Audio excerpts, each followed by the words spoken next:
بسم اللہ الرحمن الرحیم۔ السلام علیکم، میں ہوں ہومیوپیتھک ڈاکٹر ریاض احمد۔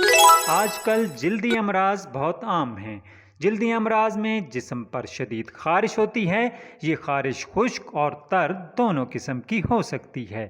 جلد پر پھنسیاں نکل آتی ہیں جن میں پیپ پیدا ہو جاتی ہے، جلد پھٹ جاتی ہے اور پھٹی ہوئی جلد سے خون رستا ہے اور لیسدار مواد خارج ہوتا ہے۔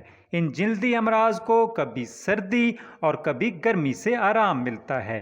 آج میں آپ کو ہر قسم کے جلدی امراض کے لیے اپنا آزمودہ کمبینیشن اگنیشیا 30، ڈلکامارا 30، سرسپریلا 30، سلفر 30، ارٹیکا یورینس 30، ان سب کو آپ نے برابر مقدار میں مکس کر لینا ہے اور اس کے 5 قطرے دن میں 3 سے 4 دفعہ استعمال کرنا ہے۔ اس سے انشاءاللہ آپ کی ہر قسم کی خارش اور جلدی بیماریاں دور ہو جائیں گی۔ جزاک اللہ۔